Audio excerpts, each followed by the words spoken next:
سلام كبرات تخاتلت ليلتي في خميس أني حكم تمليسنا متسينا كمالنا يا خمس تريو لهم شعبية عملوا من قصة هتقبل زلا بكل بوتاتات شافات تجراين بحفشة شافات دوبات إيرتران إثيوبيان نخوينات قديمهم أبز حلفة جزية أبتزنبرنا عصرت مع أبتزنبر خويناتنا وردات سلمتي سمين معراب تجراي كومون بدي حرق زقت سأله مشوتة تحيز زقت سأله بزناي رايا زنبر عصرت مع التات كوينات نعود أجمع قمة تجبر بمثناح استفلا من قصقاسات ناي كوينات مدلاوات الناجبرتها حجيتي أغالبو ناي عالمنا بإيران حفشاوت زكايد زلو خوينات ناي إسرائيل أمريكان إيران محزتنن نتا أغالبو مزمز زلو عالم ملو أغالبو عند حرد أنا بكوينات ناي إيران جيرا نسوم سلام إثيوبيان مزرق سرعات إثيوبيان مقيارن مقنطالن مس شعبي مس هو واحد كوينهم شعبيا مس هو واحد كوينهم مدلاواتهم زازيمهم مالو نخالا أي إجري مالتي نخالا أي إجري بخمزة تريو زلهم سفيح من قصقاسات وتهدراو من قصقاسات ناغوبرو أبناي كوينات من قصقاس يمزلو أبناي كوينات مدلاوات يمزلو أطوارات ببزحة من قصقاس يمزوعل زلو سراويت ببزحة من قصقاس أب تجراي ما أخل تجراي صعق قفا لك أخمت أب إيرترا زقبر قفا السو جمير له كاب عد قرات كساب رايا كاب رايا كساب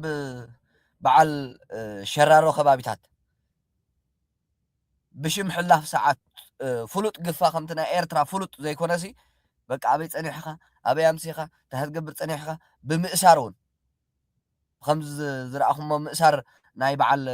جنرال قعش قبر مسيلكا ناي بعل ناي مئسار سقوم توصي إلهم زنبرة دكتور ديجن كمون إذا حجي مصحف جزا ملو مصحفتن جزا ملو رساسن زونن بوليتيكيان ممهر يونيفرسيتي مقالة بوليتيكيان شويت وداسة ريهم ما يهم قبل عليا قميت أمزلوا مراحت حوحات كسي نايت ألمه لك عم تناي شعبيا مالتي إذ مدلوات ناي كوينات نتمنى سي نمسكوان نتمنى سي ناتهم باريان مؤززن مقباري زخود وزلو ترديهمني سلازي زيهم حجي انكو تريفوهم زلو ناي مودعتا فتنن مكيادي ترديهم إذ زلو نريئ زلنا من قسقاسات ناي مودعتا فتنهم إلهم حاسبهم مزلو شعبيا إثيوبيا سلامان تزيزريقو كم زي عرف نمراحته واحد نجيروهم حجب أخيبا يمزلو كابتو مالي جميرهم زخونة صحف ينبب نيرا عن تبو بزعبا أب تقراي زلو ركب شعبيان هو حاتن زملكت شعبيا بايزويتهم نايت اتان قل جنرالاتن تقراي آتيو مالو مدلاوات نايت خوينات كقمقمو معاسي جمر معاسي يخون زبل أب كرمتدن جمرو حجب زحاقا يبزاتقا نايفاسقا أكبابدن جمرو زبل كابتو مالي علت شوعات ورح شوعات خلتشحن عصر شمنتن عمت مرتا قوات راقز جمره لومون زقت صلاة أخيبا أزز سراويت شعبيان قالوا قجل ناي هو واحد ناي بهلاويان جنرالات هو واحد كان بعلو الدم بيتي زي مسلو أب أخيبا لو يم أب كتما عدعرو أب عدعرو زني إيرترا زبل شنخ أبو أب صعوق أخيبا يمزلو شعبيان مدلواتا ودياس سراويتان تقرأ اتياس كوينات زجمرلو كتقورص معالت ختفلي أب عدعرو مس جنرالات ناي هوحات مس بهلاويان جنرالات هوحات أبزتلا تخوينات معاس جمر كابت زنبره زمصانا حبريتا زملكت اتناي صمده خوينات كساب فاسيغا وي دحر فاسيغا نجمرو ويس كرمت زبل كوينو قوام شعبيا وي كامرغصنا شعبيا وي دليت ناي شعبيا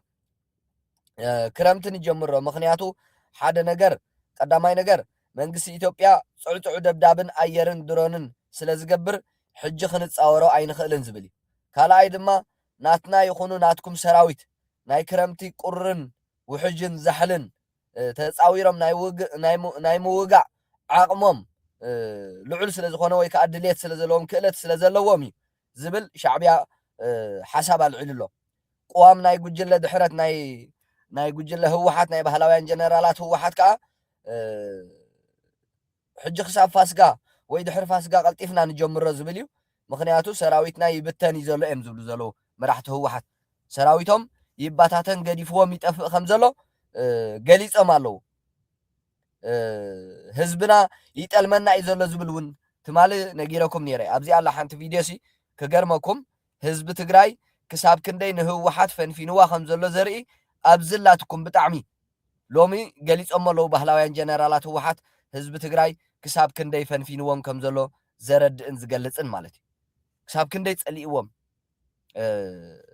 በቃ ህወሓትን ህዝቢ ትግራይን ሲ ሓደ ከም ዘይኮኑ ዝገልፅ ኣብዝላትኩም ፅንሑመ ከርእየኩም እየ ረኣይዎ ቃልሲ ኣዝየ እንደልየሉ ግዜ በፂሐ ሓቂ ክነግረኩም ማለት እዩ ሕዚ እውን እንተኾነ ናይ ሓሶት ፖለቲካ እናነዝሐ ኣሕዋትና ወዲእና እዩ ሕጂ እውን እንተኾነ ኣይንደልዮ ንሕና በቃ ህወሓት ድሕሪ ሕጂ ኣይንደልያ ሕጂ እውን እንዳሊ ሓይሊ ሰላም ኣይንደሊ ሰላም እንተሃልና ሓደ ክንኸውን ኢና ረኣዩ እዚ እዩ ስለዚ ሎሚ ነዚ ዝምልከት ሎሚ ኣብቲ ዝነበረ ኣኼባ ናይ ሻዕብያን ናይ ህወሓትን ናይ ጀነራላት ባህላውያን ህወሓትን ናይ ሻዕብያን ህዝብና እውን ይጠልመና እዩ ዘሎ ኢሎም ኣለዉ መራሕቲ ህወሓት ይጠልመና እዩ ዘሎ ስለዚ ሓዲኡ ክንገብር ክንክእል ኣለና ህዝብና ጥዑይ ገይሩ ሕቁቁ ከይሃበና ወዲ ወረደ መከላከያ ሰራዊት ይእቶ ኢሉ ጉድ ክገብረና ይኽእል እዩ ወይ ከዓ ክጠልመና ይኽእል እዩ ክፍርም ይኽእል እዩ ክሰማማዕ ይኽእል እዩ ሰራዊት ኢትዮጵያ ናብ ማእኸል ትግራይ ከኣቱ ናብ ማእኸል ትግራይ ሰራዊት ኢትዮጵያ እንተኣትዩ ከዓ በቃ ብፍላይ ነቲ ግዝያዊ መምሕዳር ትግራይ ንሕና ምስ ግዝያዊ መምሕዳር ትግራይ ኢና ንራኸብ ስለ ዝብል ዘሎ እቲ ፌደራል መንግስቲ ርክቡ ስለዚ ፌደራል መንግስቲ ምስ ግዝያዊ መምሕዳር ትግራይ ተራዳዲኡ ምስ ታደሰ ወረደ እንድሕር ሰራዊት ኢትዮጵያ ናብ ማእኸል ትግራይ ከኣቱ ፈቂዱ ከዓ ርክብ ሻዕብያን ህወሓትን ክቋረፅ እዩ ሻዕብያ ናብ ትግራይ ይትረፍስ ናብ ዶባት ትግራይ እውን ናይ ምፅጋዕ ክእለቱ ክዳኸም እዩ ስለዚ ኩሉ ነገር ከይተገብረ ከሎ እቲ ኩናት ንጀምሮ እዮም ዝብሉ ዘለዉ ባህላውያን ጀነራላት ህወሓት ማለት እዩ መንግስቲ ኢትዮጵያ ብዝበለፀ እዩ ዝዳሎ ዘሎ ኢሎም ገምጊሞም ኣለዉ ዘመናዊ ኣፅዋር በብግዚኡ ይሽምት ከም ዘለውን ገሊፆም ኣለዉ ወተሃደራት የሰልጥን እዩ ዘሎ ዝብል እውን ሓሳብ ኣቕሪቦም ኣለዉ ብዲፕሎማሲ እውን ልዕሊ ዓቕምና እዩ ከይዱ ዘሎ ንኩሉ ተዓዊትሉ እዩ መንግስቲ ኢትዮጵያ ኢሎም ገምጊሞም ኣለዉ ካልእ ቲፒኤፍ ዝበሃል ብሓይሊ ሰብን ኣፅዋርን ስልጠናን ይጠናኸር እዩ ዘሎ ዝብል እውን ገምጊሞም ኣለዉ ሰራዊት ሓይሊ ሰላም ትግራይ ሰራዊት ሓይሊ ሰላም ትግራይ በቃ ሰራዊቱን ኣፅዋራቱን ኣብ ዝለዓለ ደረጃ ከም ዝርከብ ገሊፆም ኣለዉ ስለዚ እዚ ኩሉ ተታሒዙ ንሕና ሓሲብናዮ ዘለና ኩናት ክቅድሙና ይኽእሉ እዮም ልዕሊ ዓቕምና ክኸውን ይኽእል እዩ ኩሎም ከይተዳለዉ ኩሎም ከይቀደሙና ግን ክንቅድሞም ኣለና ዝብል ኣብ ዓዲ ዳዕሮ ሻዕብያን ህወሓትን ኣኼባ ገይሮም ተዛትዮም ኣለዉ ማለት እዩ ስለዚ ኣብ ውሽጢ ትግራይ ዘለኹም ኣብ ትሕቲ ባህላውያን ጀነራላት ህወሓት ዘለኹም ወተሃደራት ናይ ህወሓት ነብስኹም ኣድሕኑ እዚ ኩናት ወዲኦም እዮም ሻዕብያን ህወሓትን ክጅምርዎ ወዲኦም መዓስ ንጀምሮ በቃ ድሕርቲ 10 መዓልቲ ሲ ሙሉእ ምድላዋቶም ገይሮም እዮም ሻዕብያ 18,000 መንእሰያት ኣሰልጢኑ ኣሎ ከምዚ ትርእይዎ ዘለኹም ፅንሑመ ረኣዩ እዚኦም ኣብ ሳዋ ዝፀንሑ እዮም ትርእይዎም ኣለኹም ዶ እዚኦም ኣብ ሳዋ ፀኒሖም ብሽም ትምህርቲ ኣብ ሳዋ ፀኒሑ እዮም እንታይ ሕጂ ሽጣር ኣምፂኢሎ መሲልኩም በቃ ተፈተኑ እሞ ነጥብኹም ክረአዩ ተምፂኹም ናብ ሚኒስትርታት ክትኣትዉ ኢኹም ተዘይኮይኑ ግን ናብ መሳርዕ ሓይልታት ምክልኻል ኤርትራ ክትኣትዉ ኢኹም ኢልዎም ዘሎ ኣብ መሳርዕ ሓይልታት ምክልኻል ኤርትራ ኣትኹም ቴክኖሎጂ ብሉፅ ቴክኖሎጂ ዝዓጠቃ ኣፅዋራት ኣሎ ንዕኡ ክትሕዙ ኢኹም ኢሉ በቃ ነዞም 18,000 መንእሰያት ናብ ኩሉ ግንባራት ክውዝዖም ንይምሰል መልቀቀ ፈተና ናይ ትምህርቲ ይህቦም ኣሎ ትርእይዎ ኣለኹም ነዚ ኣብዚ ካብዞም ኩሎም ኣብዚ ትርእይዎም ዘለኹም በቃ ኣብ ሳዋ ምልኡ ከም ዝካየድ ዘሎ ከባቢ 18,000 ብጠቕላላ እቶም ዝፍተኑ ዘለዉ 24,000 24,000 ኮይኖም እቶም 6,000 ከባቢ ናይ ሚኒስትርታት ኣብ ሓይልታት ምክልኻል ናይ ሻዕብያ ዝነበሩ ብዝተፈላለየ ቦታታት ዝነበሩ እዮም እቶም 18 ግን ኣብ ውሽጢ ሳዋ ዝፀኒሖም 18,000 ስለዚ እዚኦም ወዶም ጓሎም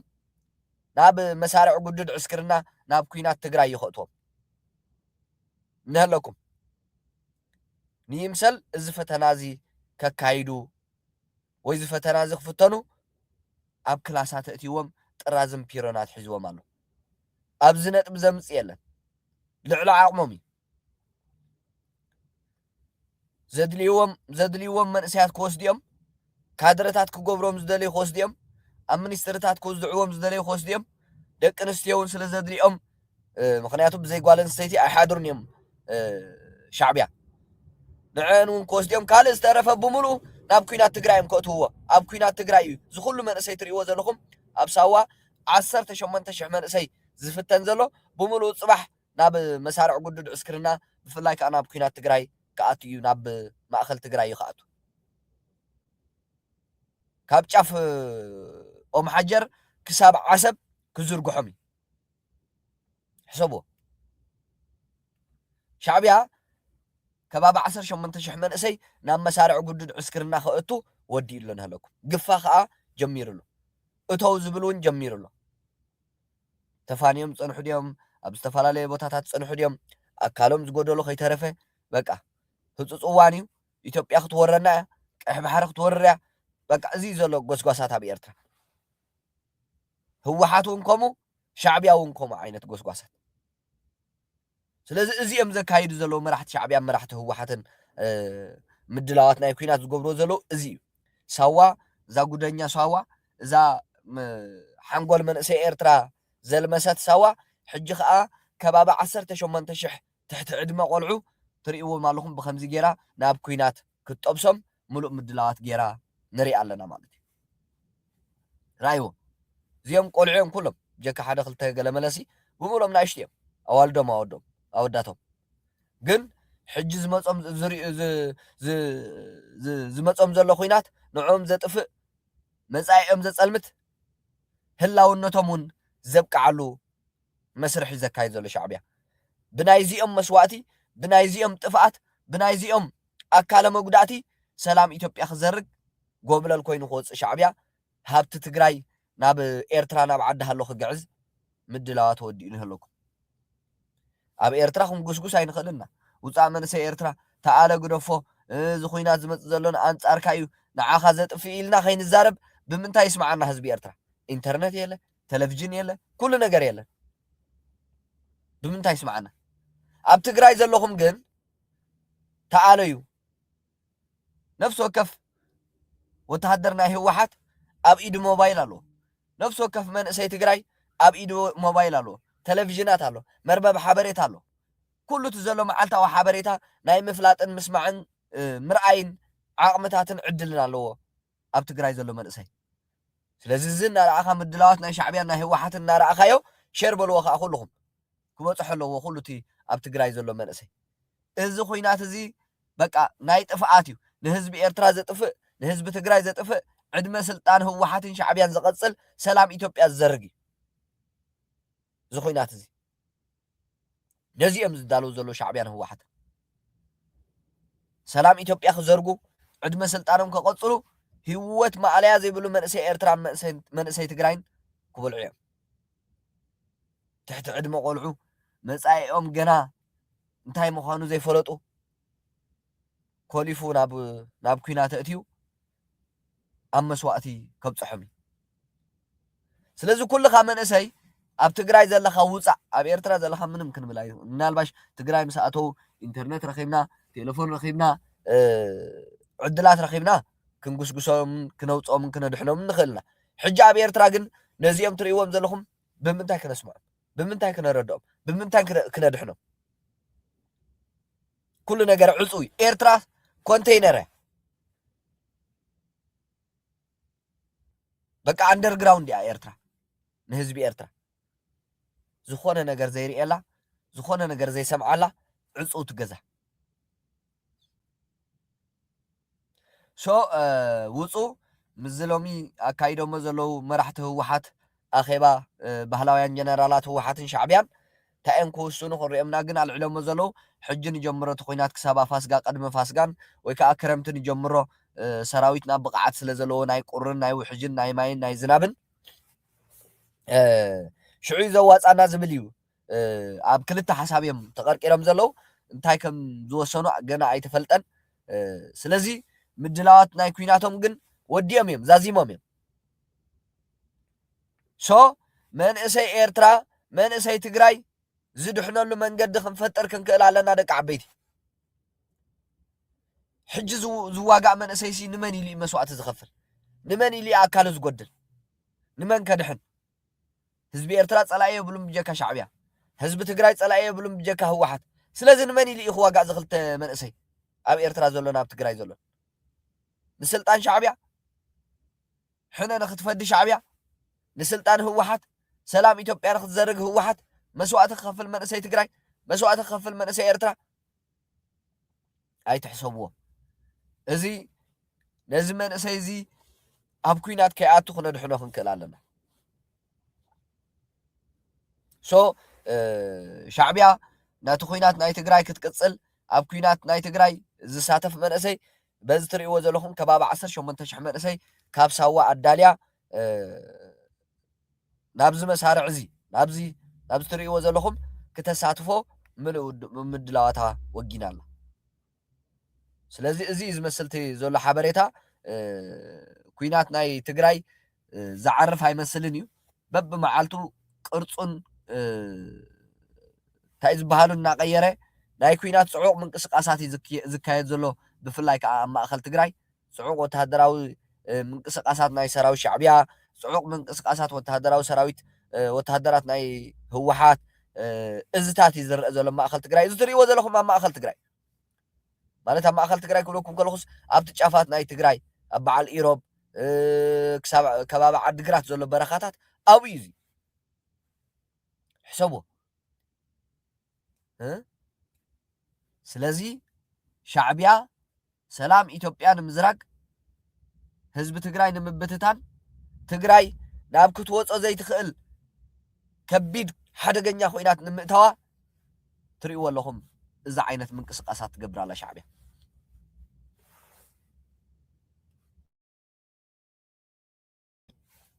ስለዚ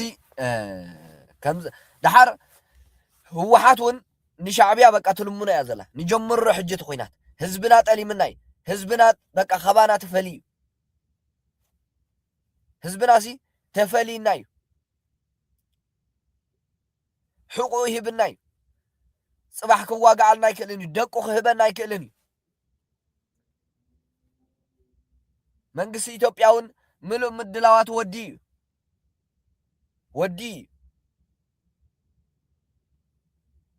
ስለዚ ንሕና ከይተዳለና ከለና መንግስቲ ኢትዮጵያ ምሉእ ምድላው ገይሩ ናይ ጥፍኣትና ግዜ ከብቅዕ ይኽእል እዩ ብድሕረና ዘለዉ ሓገዝትና እውን ንጹር መርገፂ ክህልዎም ክኽእል ኣለዎ እዚኣ ደሊና ኣብ ዝበልናሉሲ ብቐጥታ ክገብሩልና ክኽእሉ ኣለዎም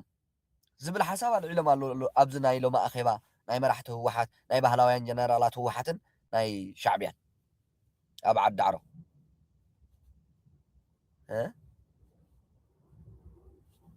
ስለዚ ያ መንእሰይ ኤርትራ ብኸመይ ከም ነድሕኖ ብኸመይ ካብዚ ኩናት ነፃ ከም ነውፅኦ ብኸመይ ከም ዝድሕን መንእሰይ ኤርትራ ፀልሚቱና እዩ ዘሎ ኤርትራ ዕፁቲ ዓባይ በቃ ኣብ ዓብ ካንቸሎ ኮይናስ ዕፁቲ ማዕፅያ ኮይና ዘላ ሓበሬታት ኣይትለዋወጠሉ ንመንእሰይ ካይተድሕነሉ ንህዝቢ ካይተድሕነሉ ኣይትረዳእሉ ሻዕብያ ድላይ ዝገብረላ በቃ ብጀካ ንሻዕብያ ዘይትኸውን ዓዲ ኮይና ኣላ ኤርትራ ትግራይ ከዓ ብጀካ ንህወሓት ንኻልእ ዘይትኸውን ዓዲ ንምግባር ትርእይዎ ኣለኹም ማእሰርቲ ናይ በዓል ሸዊት ውዳሴ ብዘይገበርዎ ብዘይወዓልዎ መኪና ሙሉእ ኣፅዋራት ሒዙ ረኺቡ ኢሎም መኪና ሙሉእ መፅሓፍቲ ዝውንን ሰብ መኪና ሙሉእ ኣፅዋራት ቀይሮሞ ገዛ ሙሉእ መፅሓፍቲ ዝውንን ገዛ ሙሉእ ኣፅዋራት ቀይሮም ከይሰሞ ስለዚ እንታይ ንምግባር እዩ ብተዘዋዋሪ መንገዲ ትግራይ ናይ ህወሓት ጥራይ ንምግባር እዩ ሕሰብዎ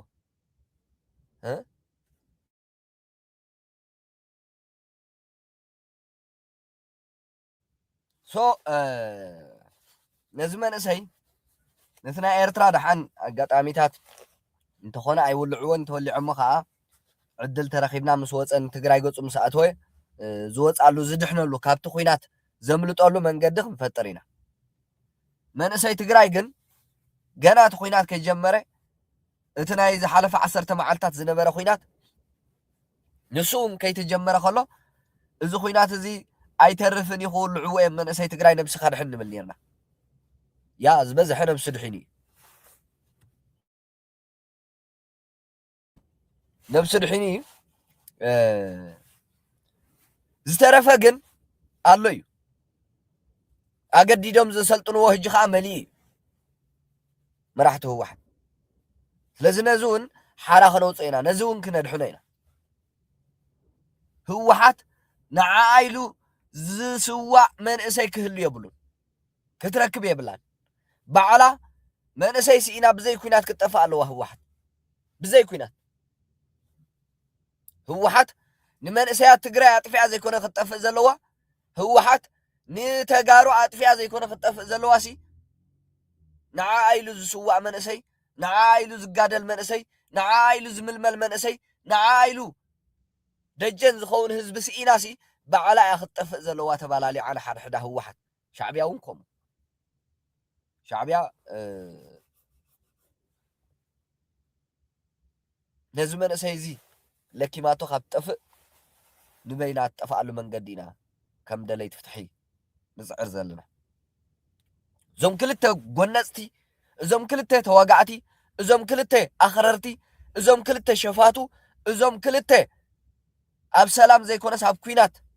مو ألوم زنبرو جك أب كوينات أب سلام كنبرو زي كولو سيد أون مرحتي ويكا سيد أون قجلتات سيد أون تزخون ودبات كنت أفوت رأي زلوم كاب تقرأين كاب إيرتا سراويتهم أراويت نسوم أراويت هزباونت زي بلوم بجكا ناي سلطانهم مقصلي زولعوا ببقزي أكينات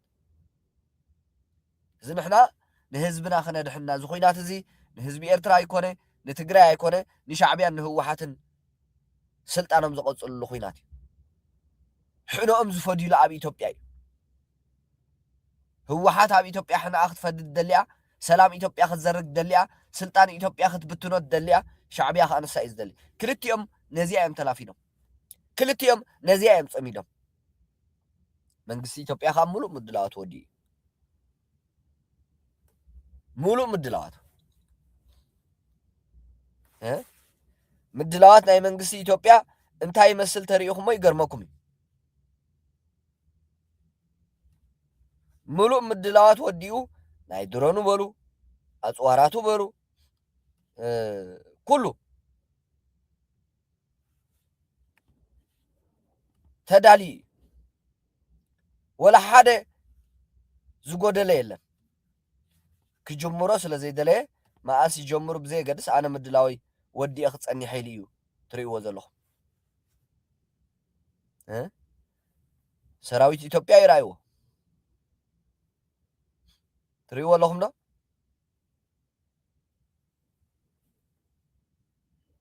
نابدوبات تقراين إيرتران نابدوبات تقراين أمحاران نابدوبات تقراين عفارن ناب كبابيتات عسب جنبار بوري قوبوتات موسى علي زنك أساقس زلو سراويت إثيوبيا يزي أصوارات نعابن تاريخمو يقرمكم دراعات مكاين كي ترفه أصوارات عينن نابدوبات إيرتران تقراين نابدوبات إيرتران إثيوبيان نابدوبات تقراين أمحاران نابدوبات تقراين عفارن معالتاوين زنك أساقس زلو أصوارات ناي منقسي إثيوبيا صعنا دراعات مكاين رأي وزيخا زين كلن بقى زمناو أصوار صعينن ناب دفاع زخدا زلوا ناب دوبات زخدا زلوا تريو اندلهم رايو سلازي يدالولو شعبيان هو حتن منقسي إثيوبيا خا يدالولو مدلاتهم وديهم الله إثيوبيا سلامان مزراق شعبيان هو حتن منقسي إثيوبيا خا أمرو مدلات وديلو ክከላኸል ንሃገሩ ክከላኸል ንህዝቡ ክከላኸል ንስልጣኑ ታዩ ሶ ክቡራት ተኸታተልቲ ሊሎ ቲቪ ናይ መወዳእታ መልእኽትና መንእሰይ ኤርትራን መንእሰይ ትግራይን ካብዚ ኩናት ናይ ሻዕብያን ህወሓትን ዝድሕነሉ መንገዲ ክነናድኽ ክንክእል ኣለና መንእሰይ ትግራይን መንእሰይ ኤርትራን ክነድሕኖ ክንክእል ኣለና ካብዚ ሓደገኛ ኩናት እዚ ኩናት እዚ ሻዕብያን ህወሓትን ንስልጣኖም ኢሎም ዝውልዕዎ ኩናት እዩ እዚ ኩናት እዚ ሻዕብያን ህወሓትን ሰላም ኢትዮጵያ ንምዝራግ ኢሎም ዝውልዕዎ ኩናት እዩ እዚ ኩናት እዚ ሻዕብያን ህወሓትን ዕድመ ስልጣኖም ብዋጋ ምብትታን ኢትዮጵያን ብዋጋ መስዋዕቲ ደቂ ትግራይን ኤርትራን ክውልዕዎ ዝደልዩ ነዚ ክንሕሰሞ ክንክእል ኣለና ካብዚ ክነድሕኖም ኣለና መንእሰያትና እናበልና ኢና መልእኽትና ንዛዝም ክሳብ መወዳእታ ምሳና ስለ ዝፀናሕኹም ኣመስጊና ኣብ ዝቕፅል መደብና ክሳብ ንራኸብ ሰላም